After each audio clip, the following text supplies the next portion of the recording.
Hello friends, welcome to exam b. I am Sushil Ragade, ex manager Reserve Bank of India. और आज के इस video में हम बॉन्ड्स के बारे में देखेंगे। बॉन्ड के सारे बेसिक देखेंगे। यील्ड क्या होता है, कूपन क्या है, प्राइस क्या है, and relation between bond price and yield ये क्या है। ये जो टर्म्स है इसको कहते हैं जार्गन। जार्गन यानी कि जो सुनने के बाद हमें लगता है कि ये कुछ बहुत ज़बरदस्त होगा, कुछ रॉकेट साइंस होगा, लेकिन अब ये वीडियो देखने के बाद आपको लगेगा यार बहुत बहुत आसान चीज़ है। जब तक हमें उसके बारे में इंफॉर्मेशन नहीं होती है तब तक हमें ये बहुत डिफ़िकल्ट लगता है। ठीक है, अगर आपको बेसिक मैथमेटिक्स आता है, जैसे आपको कंपाउंड इंटरेस्ट आता है, तो आपको बॉन्ड समझ में आना चाहिए। बॉन्ड में क्या होता है, रिवर्स प्रोसीजर होते हैं, उसको डिस्काउंटिंग कहते हैं। जैसे हम कंपाउंडिंग कहते हैं उसको डिस्काउंटिंग कहते हैं। बस इतना अगर आपको समझ में आता है तो बॉन्ड आपको बहुत आसानी से समझ में आ जाएगा। चलिए, अभी ये वीडियो बनाने का पर्पज़ ये है कि अभी 2022 का इंटरव्यू चल रहा है। आपको पता है आरबीआई गेट बी का वो जो स्टूडेंट्स हैं वो सारे तो ये पढ़ाई कर ही रहे हैं, लेकिन अगले साल 2023 में सेबी का भी नोटिफिकेशन आने वाला है। और आरबीआई का तो आता ही, आपको पता है। कुछ लोगों को लग रहा था कि सेबी 2023 में नहीं आएगा, लेकिन सेबी का नोटिफिकेशन 2023 में 100% आएगा। ये जो आने वाला वीक है उसमें मैं उसके बारे में आपको, उसका कब एग्ज़ाम होगा, प्रीलिम्स, उसका मेंस कब होगा, फेज़ 1 फेज़ 2, ये सारा मैं आपको बता दूंगा। और अगले ही वीक के एंड में मैं आपको आरबीआई का 2023 का एग्ज़ाम कब होगा उसके बारे में भी इंफॉर्मेशन दे दूंगा। अगर आप इंटरेस्टेड है हमारे कोर्स ज्वाइन करने में, सेबी का या कॉम्बो कोर्स, तो आप यहाँ पे कॉल करके इसके बारे में इंफॉर्मेशन ले सकते हैं। चलिए, अभी देखिए, आपको पता है मैं कोई भी वीडियो बनाता हूँ तो मैं एवरी टाइम ऑफिशियल जो रिसोर्स है वही रेफ़र करता हूँ। तो ये जो सारा इन्फॉर्मेशन है ये है आरबीआई के वेबसाइट से। थोड़ा सा टेक्निकल है लेकिन समझने का ट्राई कीजिए। मैं यहाँ पे आपको पढ़ के दिखाता हूँ। बॉन्ड क्या होता है, बॉन्ड बहुत सिंपल है। बॉन्ड मतलब लोन। अगर आप बॉन्ड परचेस करते हो इसका मतलब है आपने उसको लोन दिया है, और जब आप किसी को लोन देते हैं तो आपको इंटरेस्ट मिलता है। बस इतना समझ में आ गया तो बॉन्ड समझ में आ जाएगा। चलिए देखिए, ये पूरा आरबीआई के वेबसाइट पे दिया हुआ है। मैं आपको धीरे धीरे एक्सप्लेन करूँगा। What is bond. Bond is a debt instrument, इसको कहते हैं डेट।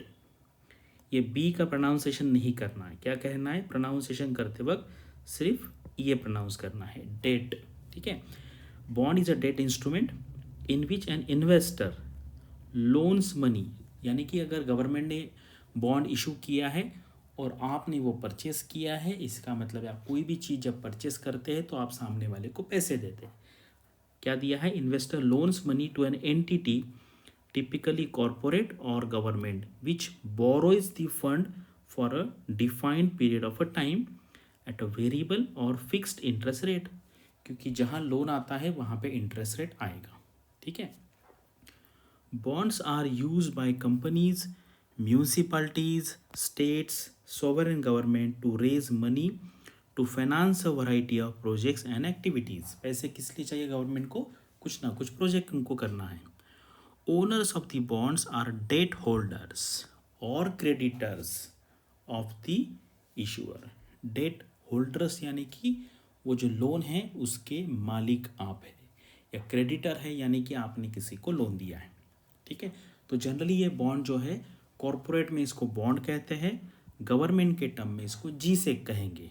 ठीक है। और शॉर्ट टर्म का है तो इसको ट्रेजरी बिल्स कहेंगे। ट्रेजरी बिल्स का जो टाइम पीरियड होता है 1 साल से कम होता है, 91 डेज, 182 डेज एंड 364 डेज। ठीक है। अभी हम जी सेक के बारे में शॉर्ट में देखते हैं। गवर्नमेंट सिक्योरिटीज और g sec is a tradable instrument. Bond भी ट्रेडेबल होता है एंड ये जो जी सेक है ये भी ट्रेडेबल होता है। ट्रेडेबल का मतलब ये है कि इनिशियली किसी ने परचेस करने के बाद वो उसको सेल कर सकता है, दूसरा उसको बाय कर सकता है। जैसे शेयर्स होता है उसी तरीके से बॉन्ड का और गवर्नमेंट सिक्योरिटीज़ का यानी जी सेक का ट्रेडिंग होता है। Issued by the central government और the state government, it acknowledges the government's debt obligation. यानी कि जी सेक एक सर्टिफिकेट होता है। एक्नोलेज यानी कि वो बताता है कि डेट ऑब्लिगेशन यानी कि गवर्नमेंट को आपका पैसा देना है। Such securities are short term called as a treasury bills. ये हमने देखा। ये with the original maturities of less than 1 year. ये देखो, ये मैच्योरिटीज़ होती है लेस देन 1 ईयर की। और लॉन्ग टर्म, इसको कहते हैं गवर्नमेंट बॉन्ड्स और dated securities of original maturity more than 1 year. ठीक है, तो ये आपको अभी पता चल गया। बॉन्ड ये क्या है, एक टाइप का डेट इंस्ट्रूमेंट, यानी कि आपने किसी को कर्जा दिया है। ठीक है, ये समझ में आ गया। चलिए आगे जाते हैं। अभी देखिए क्या है, बॉन्ड है, एक बॉन्ड है, यानी कि वो डेट इंस्ट्रूमेंट होता है, या उसको आप लोन भी कहते हैं। जब आप लोन देते हैं तो आपको इंटरेस्ट मिलता है, और बॉन्ड के टर्म में उसको कूपन कहते हैं, कूपन पेमेंट। ठीक है, और जो बॉन्ड होता है उसकी एक फेस वैल्यू होती है, इसको मैच्योरिटी वैल्यू भी कहते हैं, और एक होती है मार्केट वैल्यू। अभी देखिए फॉर एग्जांपल, अभी एक कंपनी, मान लीजिए एक कंपनी है, एक्स कंपनी है, इसको कितना चाहिए, 100 रुपीज़ चाहिए। ठीक है, आप 100 करोड़ पकड़ लीजिए, हम पकड़ते हैं 100 रुपीज़। 100 रुपीज़ चाहिए, तो इसको पैसे चाहिए इमीजिएट। ठीक है, और आप, ये है पर्सन। ठीक है, आपने क्या किया, ये बॉन्ड है। ठीक है, ये बॉन्ड यानी कि पेपर है, अभी इलेक्ट्रॉनिक फॉर्म में आता है। आपने इनको पैसा दिया, ठीक है, और इन्होंने आपको ये बॉन्ड का सर्टिफिकेट दिया, बराबर है। अभी क्या है, आपने इनको 100 रुपीज़ दिया। तो इसमें 3 टाइप होते हैं।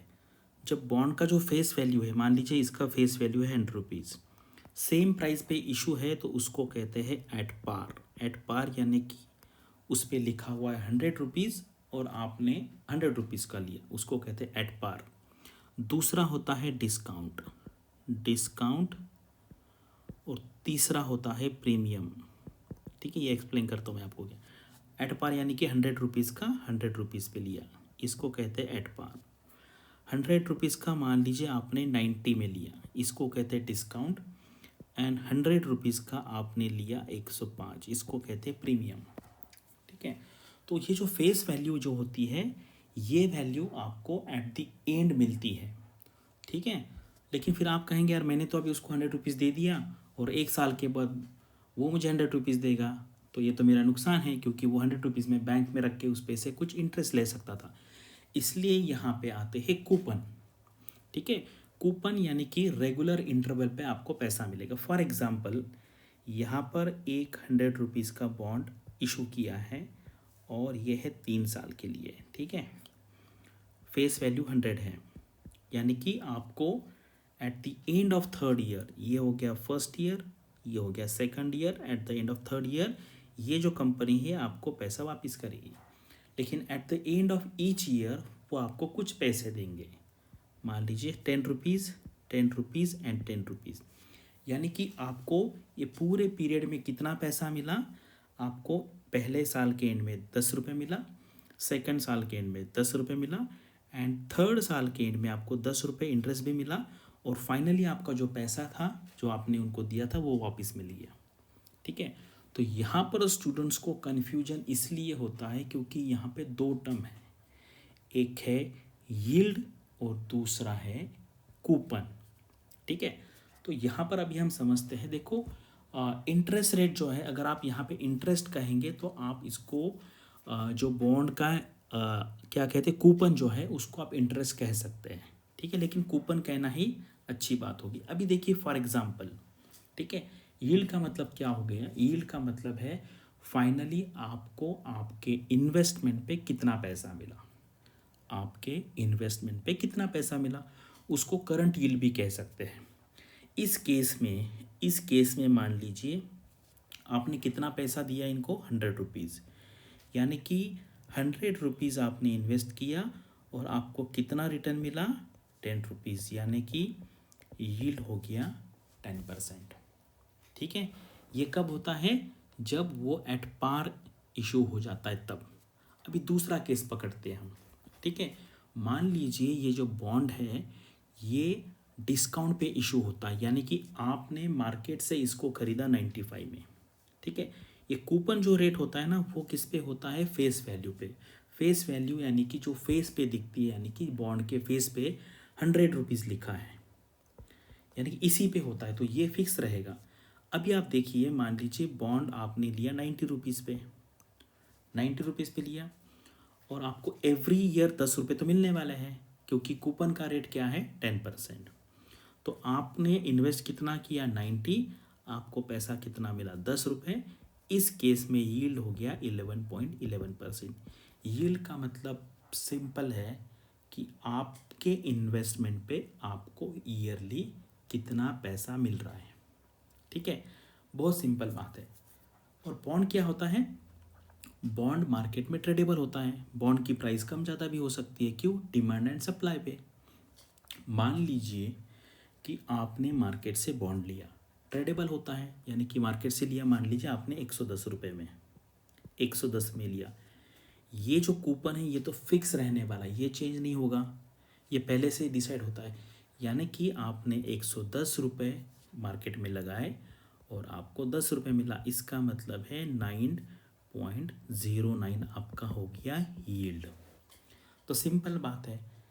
क्या डेफिनेशन? अब आपको जो रिलेशन है आपने बहुत बार पढ़ा होगा कि बॉन्ड का प्राइस एंड यील्ड में इनवर्स रिलेशन होता है। क्यों? देखो यहाँ पर एक मान लीजिए ये आइडियल सिचुएशन है, ₹100 बॉन्ड की प्राइस है एंड 10% आपका यील्ड है। प्राइस कम हो गई, यील्ड बढ़ गया, प्राइस बढ़ गई, यील्ड कम हो गया, क्योंकि इसमें इनवर्स रिलेशनशिप है। ठीक है, समझ में आया आपको? क्यों? ये इसलिए होता है क्योंकि जो कूपन रेट है ये पहले से ही डिसाइड रहता है, फेस वैल्यू भी पहले से ही डिसाइडेड होती है। तो फिर चेंज क्या होता है? वो जो बॉन्ड की मार्केट प्राइस है वो चेंज होती है। वो क्यों चेंज होती है? Because those bonds are tradable. आप बॉन्ड को बाइंग एंड सेलिंग कर सकते हैं और जो जहाँ पे बाइंग एंड सेलिंग आएगा वहाँ पर प्राइस कम ज़्यादा हो जाएगी। अगर आपको इतना भी समझ में आया तो भी बहुत है। अभी देखो ये बॉन्ड की जो वैल्यू है, ये वैल्यू यानी कि आज की वैल्यू, इसका ये फॉर्मूला है। बहुत सिंपल फॉर्मूला है, बहुत सिंपल। ऐसा मान लीजिए कि सिर्फ 1 साल के लिए बॉन्ड इशू किया है, कूपन रेट है 10%, फेस वैल्यू है ₹100। ठीक है, तो इसकी प्राइस क्या आएगी?